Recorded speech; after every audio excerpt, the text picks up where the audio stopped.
오늘 함께 나눌 말씀 같이 읽어봅니다. 에베소서 2장 4절에서 10절까지 말씀인데 그 중에 4절에서 6절까지만 보고요. 10절 읽겠습니다.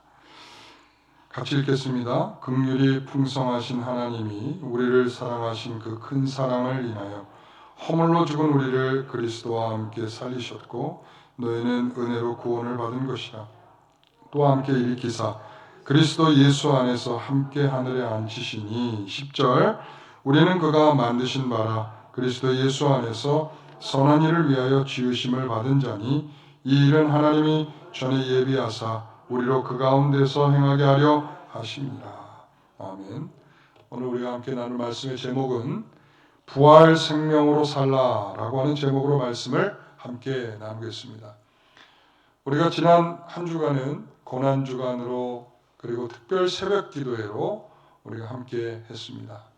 그래서 이번에는 이사야서 52장 13절로 시작해서 이사야서 53장 12절의 말씀까지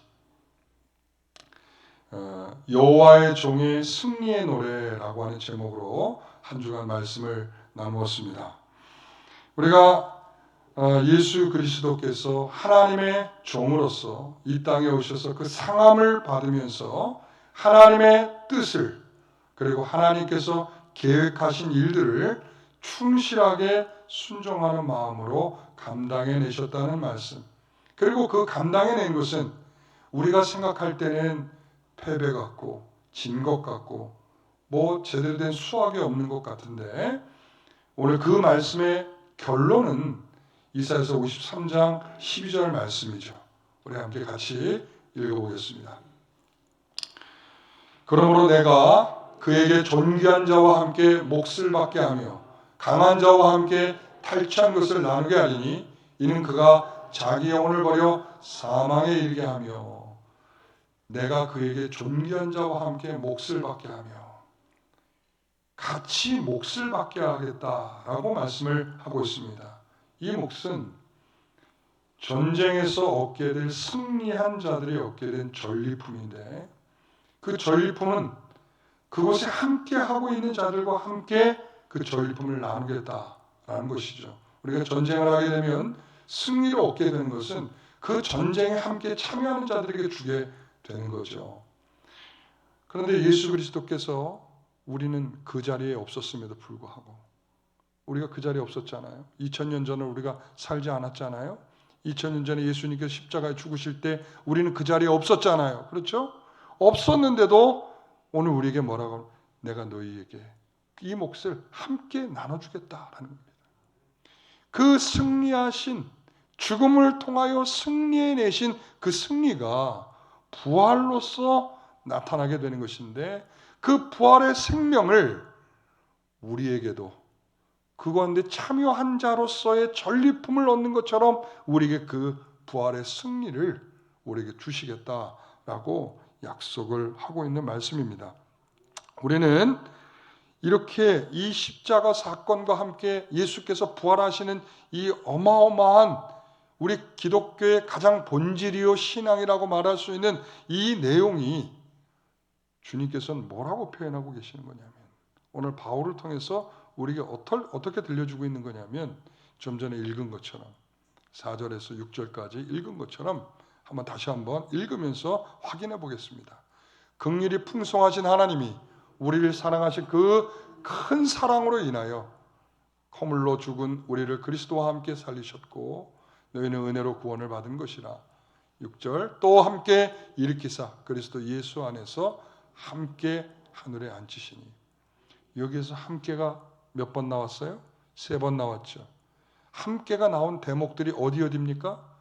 함께 죽으시고 함께 일으키시고 함께 하나님 보좌에 앉게 하신다.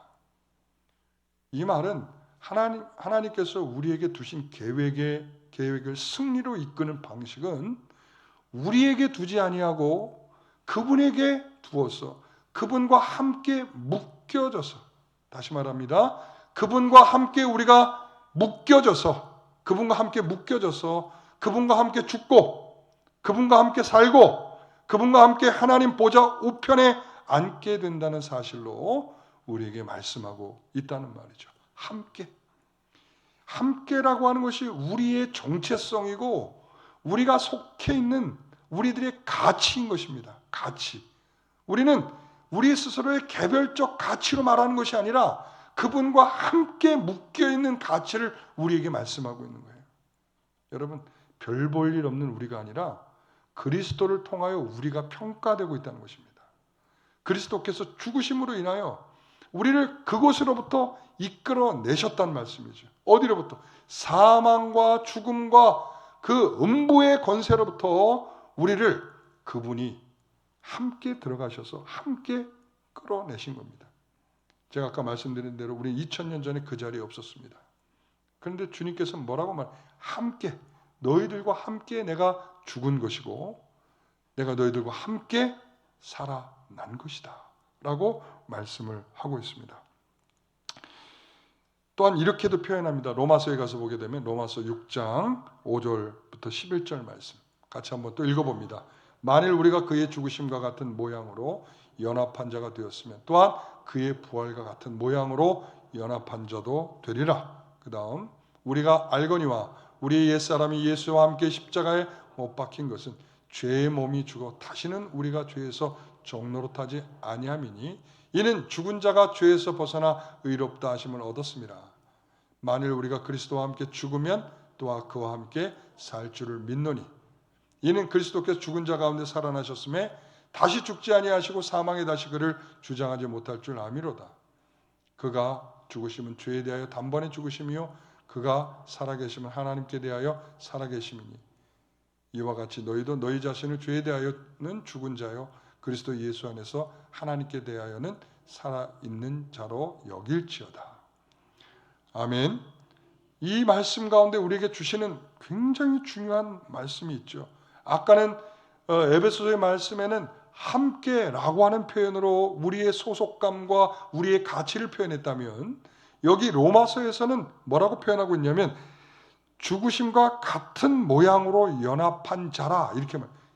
이 그리스도와 같은 모양으로 말이죠. 같은 모양으로 죽었고 같은 모양으로 살았다 이거예요.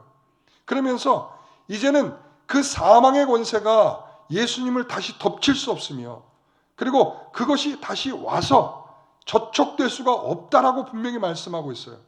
자, 그렇다면 그분에게 그러한 능력이 나타나는 것처럼 우리에게는 어떻겠습니까? 우리에게 어떻습니까? 우리도 동일한 거죠. 우리는 바로 그런 동일한 은혜를 입은 자들입니다. 그리고 동일한 모양을 가진 자들이라 말씀하고 있습니다. 그래서 이런 그리스도께서 우리를 위해서 죽으시고 또한 살아나신 이 일은 우리의 현실이면서 우리의 미래이고 우리의 소망이 되는 것인 줄 믿습니다. 그래서 오늘 본문의 에베소 2장 10절의 말씀을 다시 한번 더 읽겠습니다. 에베소 2장 10절의 말씀. 우리는 그가 만드신 바라 그리스도 예수 안에서 선한 일을 위하여 지심을 받은 자니 이 일은 하나님이 전에 예비하사 우리로 그 가운데 생하게 하려 하십니다. 함께 죽으시고 함께 살리시고 함께 하나님 보좌 우편에 앉게 하신 이후에 우리에게 말씀하시는 우리들의 삶은 뭐냐라는 거죠. 그러니까 그분을 통해서 우리가 다시 살았고 죽었고 살았고 그리고 하나님 보좌에 앉아있는 그 영광스러움을 우리가 지금 누리고 있다면 그 다음에 우리에게 주어진 삶은 뭐냐 이 말이죠. 그 삶은 뭐예요? 선한 일을 위하여 지음받았다는 것이죠. 여러분들이 그렇게 여러분들과 함께 하나님께서 같이 묶으셔서 여러분들 위해 죽으시고 살아나시고 하나님 보좌 우편에 앉으신 것은 여러분들을 통하여 하나님의 선한 일을 감당하라는 하나님의 말씀인 줄 압니다. 여러분 이제 우리는 그리스도에 속한 부활의 가치로 평가되는 사람들이에요. 그 가치를 가지고 있기 때문에 그 부활의 영광스러움을 위하여 우리가 살아갈 책임과 의무가 우리에게 주어져 있단 말이에요. 여전히 변화 없는 것이 우리에게 당연한 듯이 여긴다면 그것은 굉장히 문제가 심각한 상태에 있는 것입니다. 우리를 죄로부터 꺼내셨으면 오늘날 우리에게 허락되어 있는 신자로서의 현실을 충분히 누리도록 하실 겁니다. 여러분들에게 주어진 은혜가 뭡니까? 여러분들이 누려야 할 영광이 뭡니까? 그것은 저 하나님의 나라에 가서 누리는 것만이 아니라 오늘 이 땅에서 우리가 살아가면서 그 부활의 영광스러움을 누리면서 살아야죠. 맛봐야죠. 그 맛보았으면 그것을 분명하게 그것인 줄 알고 그것을 받아 누리면서 살아갈 책임과 또 거기에 대한 사명감이 있어야 되지 않겠습니까? 여러분, 그래서 우리는 이것이 이론적으로만 자꾸 이해가 돼요. 그것이 우리의 신앙으로 나타나야 되는데 그것이 자꾸 이론적으로 난 예수 믿는다. 예수님 나를 위해서 죽으셨다. 아멘. 그 다음은 없어. 그 다음이 없어. 그러니까 우리가 그 사실에 대한 믿습니다라고 하는 것까지는 있는데 그 다음이 나타나질 않아. 그 이유가 뭘까요? 여러분, 늘 우리는 구원받았다는 믿음이 있어도 우리의 신앙의 삶은 우리가 가진 그 부활의 생명에 미치지 못하고 있다는 것 분명한 사실입니다. 늘 죄 앞에 무능하고 말이죠. 무력하고 그로 인하여 죄책감에 시달리는 정도에서 벗어나지 못하는 경우들이 많아요. 그래서 우리는 이런 부분에 생각의 전환이 하나는 필요하긴 합니다.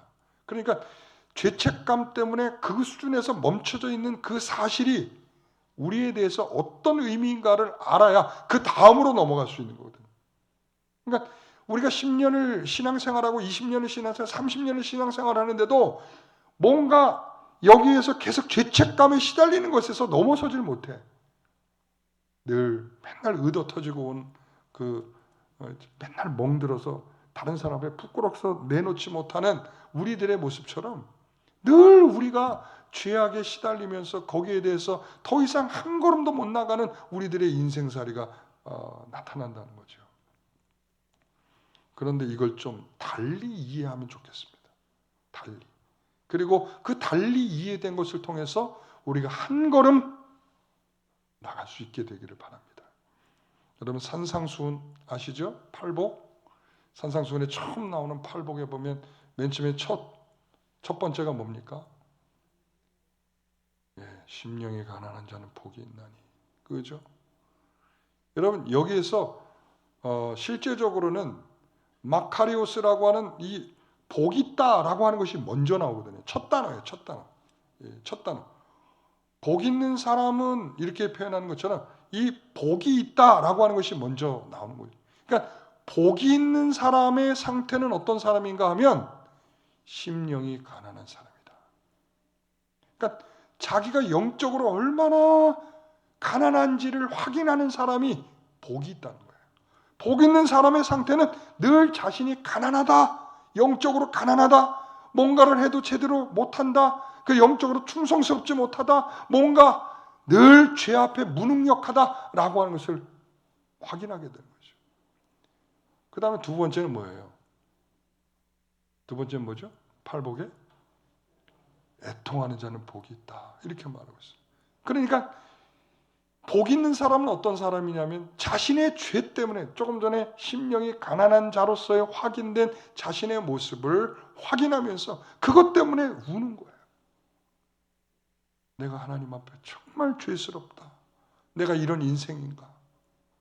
내가 이렇게 사는 것이 옳은가?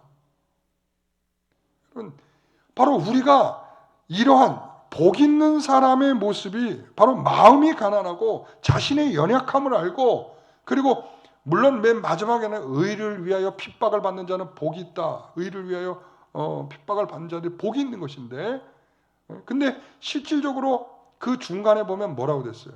의에 줄이고 목마른 자가 복이 있다. 이렇게 말하잖아요. 다시 말하면 아직 그 의를 이루는 일에 충실하지 못해서 그 의를 이루기 위해서 간절히 사모하는 마음을 갖고 있는 그런 상태. 복 있는 것은 이 상태에 있는 사람이에요. 아직 뭔가 부족하고 연약하고 뭔가 앞으로 전진하기보다는 지금 상태에서 머물러서 한 걸음도 앞으로 못 나갈 것 같은 그런 인생의 모습에서 그냥 자신을 위해서 울고 있는 그 인생의 모습으로 그려지고 있다는 말씀이죠. 얼마나 큰 절망감을 느낍니까? 늘 죄 앞에 무능력하고 우리가 참으로 주님의 사람이라고 말하면서도 주님이 나를 위해서 죽으셨다 말하는데도 늘 그 죄의 문제 때문에 시달리고 있는 우리들의 인생살이가 얼마나 어렵고 힘듭니까? 중요한 것은 여기서 갈라지는 거예요. 여기서 갈라져. 여기서 갈라져. 여기서 어떻게 갈라지는 거냐면 이것이 담대하게 변해버려요. 죄에 대하여 이것이 계속 반복되면서 죄에 대해서 너무나 담대하고 너무나 편해지고 별로 의식되지 않고 이 상태로 가는 거예요. 발전적으로 넘어가는 그 다음 단계에 있는 사람은 이것 때문에 불편해서 계속 시름시름 앓으면서 이것 때문에 결국 해결하지 않으면 안 되는 그 문제 앞으로 점점 다가서게 되는 거죠. 갈라지게 돼. 갈라지게 돼. 그러니까 점점 계속 담대해지면서 거기에서 계속적인 문제 앞에 가져갈 것인가, 아니면 이 문제를 계속 끌어안고 죄책감을 느끼면서 다른 전환점의 문제로 가져갈 것인가. 굉장히 차이가 크죠. 여러분 감기 걸리면 어떻게 돼요? 감기 걸리면 어떤 증상들이 나타나죠? 목이 아프기도 하고 기침도 하기도 하고, 그리고 열이 나기도 하고, 그리고 몸살이 오기도 하고. 그렇죠? 감기 증상이라면 감기. 응? 감기가 걸리면 어떤 증상이 나타난다고 그랬어요? 목이 아프기도 하고 열이 나기도 하고, 그리고 기침도 하기도 하고 콧물이 나오기도 하고.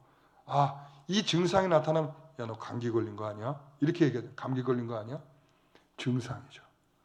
그러니까 우리가 그리스도께서 우리를 위하여 죽으시고 그리고 그리스도께서 우리를 위하여 주신 그 부활의 생명을 가진 자들의 증상이 뭐냐. 그 증상. 그 증상은 바로 자기의 그 죄악을 보면서 간과할 수 없는 아픔과 고통을 계속적으로 느낄 수밖에 없다. 이것이 멈춰진다면 그거는 이제 다른 단계로 접어들고 다른 것으로. 우리가 믿음이 있다고 하면서 죄에 대해서 담대해지는 것은 절대 그리스도의 은혜가 아닙니다. 절대 그리스도에 속한 자로서 나타날 수 없는. 왜냐하면 그리스도께서 우리를 위해서 죽으신 이후에 우리가 갖게 된 의는 말이죠, 거룩함을 추구하는 마음들로 나타나는 거예요. 그래서 우리가 거룩함을 추구하는 마음은 뭐냐면 죄에 대해서 계속 어떤 마음을 갖게 되는, 싸우는 마음을 가져요. 그러니까 죄가 우리와 결별된다가 아니라 그 죄가 우리에게 계속적으로 주어지는데 그 죄 때문에 우리가 싸우지 않고는 견딜 수 없는 마음을 갖게 된다는 거예요.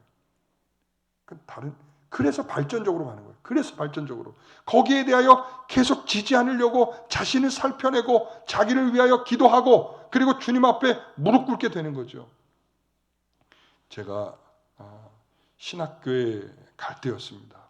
제가 신학교에 갈 때였는데 신학교에 가보니까 내가 잘못 온 것 같아.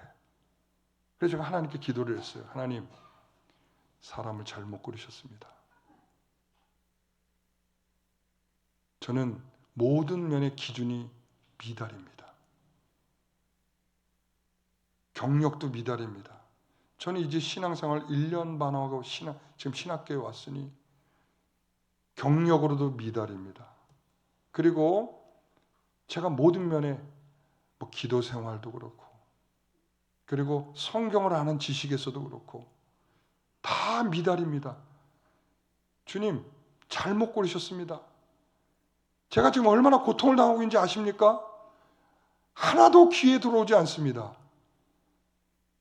그래서 제가 그렇게 기도했다는 거 아니에요. 근데 하나님 뭐라고 그랬어요? 뭐라고 그러셨겠어요?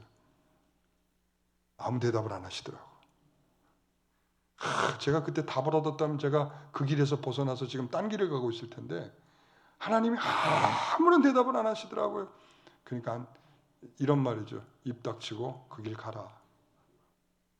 그러니까 제 입을 닫고 그 길을 가라는 거죠. 제가 그때 갖게 된 마음이 있었어요. 그게 뭔가 하면 나는 부족하다. 나는 연약하다. 난 늘 부족하다. 왜? 쟤는 그래도 저 정도 실력은 되는 것 같은데, 쟤는 저러니까 신학교에 온 것 같은데, 쟤는 그래도 장로 아들이고 쟤는 목사 아들이고, 그러니까 저렇게 어려서부터 충분히 교회 안에서 자라서 충분히 올만한 아이들인데 나는 전혀 다르거든요. 나로 보면 그 자격적으로 봤을 때 갈만한 사람이 아니라는 것을 확실히 알겠더라고요. 그래서 기도하면서 제가 하나님께 기도했습니다. 하나님, 저는 정말 부족합니다. 나라는 사람으로 내가 이룰 수 있는 것은 아무것도 없는 것 같습니다. 그래서 참 감사하게 됐어요. 나중에 알고 보니까 저는 없는 것이 감사하게 됐어요. 나중에는. 왜 그런가 하면 그 무능함 때문에 하나님께 기도하게 됐고, 그 무능함 때문에 하나님을 의지하게 됐고, 무능함 때문에 나 자신을 부정하고 부인할 수 있게 되더라는 거죠. 철저하게 말이죠. 네 실력으로는 안 돼. 네 실력으로는 안 돼. 네 실력으로는 안 돼. 네가 하는 것으로는 안 돼. 라고 그러면서 하나님을 전적으로 의지할 수 있는 마음으로 나를 끌어당기시는 주의 은혜를 확인하게 됐죠. 제가 무슨 말씀을 드리려고, 결국 자기 부인이 있어야 그 다음 단계로 넘어가는 거예요. 자기 부인. 자기 부인이 일어나지 않으면 절대로 그 다음으로 일어날 수 없어요. 주님께서 말씀하시죠. 이 팔복의 말씀을 주신 다음에 그 다음에 말씀하시는 게 어떤 내용일까요? 그 다음에 뭐라고 말씀하시죠? 13절 14절에 뭐라고 그러죠? 너는 세상의 소금이다. 너는 세상의 빛이다. 이렇게 말씀하신단 말이에요. 그럴싸하잖아요. 그래서 우리는 늘 말해, 너희는 세상의 소금과 빛이야 라고 말하잖아요. 그런데 주님은 한편으로는 무슨 생각을 가지고 계시냐면, 13절 다시 한번 보여주세요. 주님은 무슨 말씀을 하고 계시냐면, 자, 너희는 세상의 소금이야 라고 말씀하는데 뒤에 뭐라고 말해요? 그러니까 너는 소금으로서 충실하게 네 일을 감당할 만한 능력이 있어 라고 말하지 않고 있다는 거예요. 뭐라고 말하죠? 소금이 만일 그 맛을 잃으면 무엇으로 짜게 하게, 후에는 아무 쓸데없어 다만 벗겨버리죠. 사람에게 밟힐 뿐이라. 긍정적인 표현보다 다 부정적인 표현들이 많아. 이게 무슨 말인가 하면 지금 앞의 문맥으로 읽게 되는 거예요. 앞의 문맥. 앞의 문맥이 어떤 거예요? 심령이 가난하고 애통하고 의에 줄이고 목마른 자로서의 그런 정말 아직 우는 것밖에는 할 수 없는 복 있는 사람, 부활의 생명을 가지고 있는 이 사람에게 주께서 말씀해, 너 세상의 소금이야. 그러면서 덧붙이는 게 뭐냐면 소금이 맛을 잃으면 별 볼 일 없어. 뭐냐, 우리의 가능성이 어디에 많다는 거예요? 만일에 더 많을 수 있다는 거예요. 만일. 너희가 정말 소금처럼 살아가기가 쉽지 않다? 만일 너희가 그 맛을 잃으면, 우리는 실질적으로 소금과 빛이라는 사실에 대한 이해보다, 그래서 우리가 늘 염려하는 건 뭐예요? 맛을 잃을까봐 더 염려하잖아요. 맛을 잃을까봐. 왜? 그 맛을 내는 데의 역할보다, 소금의 방부제 같은 역할보다 우리는 어떤 것에 더 익숙하냐면 맛을 잃은 소금처럼 될까봐에 더 염려가 더 많은 사람들이죠. 주님이 말씀하신 거죠. 사실 우리의 존재의 변화는 대단한 모습으로 변하는 것이 아니라 자신의 현실에 대한 현실을 들여다보고 자신의 참담함을 느낄 수 있는 거예요. 그것을 참담함을 느끼면서 그 비참함을 느낄 때 요청되는 게 누구일까요? 예수 그리스도거든요. 그래서 하이델베르그 요리문답에서 가장 핵심적인 게 뭐냐면 비참한 인생이어야 예수 그리스도가 요청된다예요. 그러니까 예수 그리스도가 요청될 수 없는 인생들은 자신이 점점 부각이 되는 거예요. 그래서 교만이라는 표현이 나오는 게 그런 이유예요.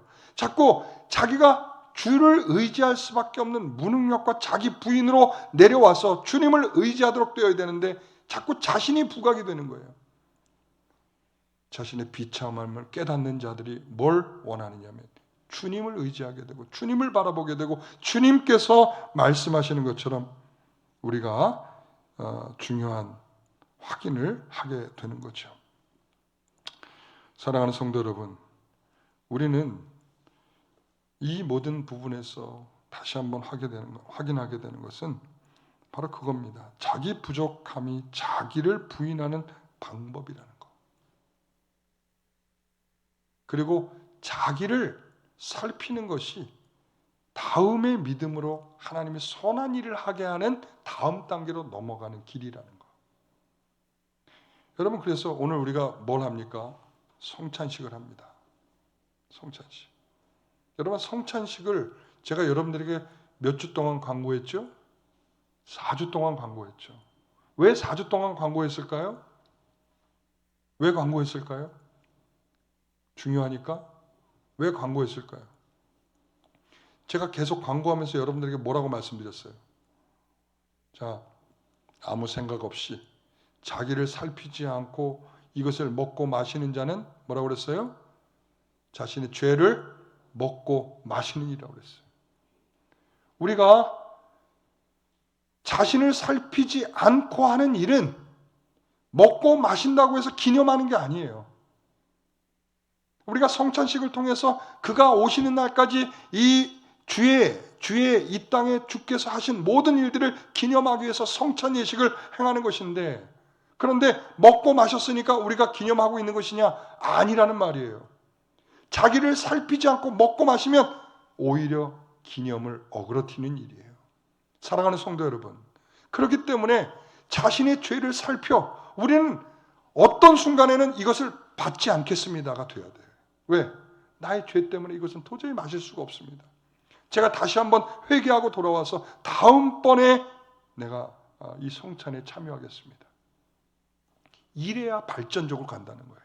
이래야 다음번에. 근데 아무 생각 없이 이걸 먹고 마시잖아요. 결국 뭘 먹고 마시냐? 죄를 먹고 마시면서 우리는 자꾸 점점 깊은 죄의 늪에 빠지게 되는 것입니다. 왜? 나는 자꾸 마술처럼 생각을, 마술처럼 이 성찬을 내가 죄를 짓고 왔지만 이거 한 잔 마시면, 이거 떡 먹으면 어떻게 된다 생각해? 죄가 상쇄된다고 생각을 하는 거예요. 우리가 하나님 저 용서해 주세요. 그러면 죄가 상쇄된다고 생각을 해요. 아니에요. 성도 여러분. 자기를 살피지 않고 자기를 돌아보지 않는 그 행위는 하나님이 악하게 생각하시는 겁니다. 그래서 우리는 오늘 이것을 행할 때에 분명히 우리들의 가치를 확인하길 바랍니다. 우리는 그리스도 예수 안에서 함께 그리스도와 같은 모양으로 우리는 죽고 살아난 자들입니다. 우리들의 가치와 우리들의 자랑은 그리스도 안에 있는 것입니다. 우리의 살아가는 방식과 삶은 그리스도와 닮아가려고 애를 쓰는 겁니다. 여러분, 그렇습니다. 우리가 10년을 신앙생활하고 20년을 신앙생활하고 30년을 신앙생활했는데 여전히 그 자리에 그 걸음을 하고 있는 성도들이 있어.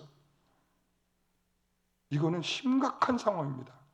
분명한 것은 뭐냐면 우리가 이렇게 시작을 했으면 분명히 발전적인 상황이 와야 돼요. 점진적이라고 하는 표현을 우리가 쓰거든요.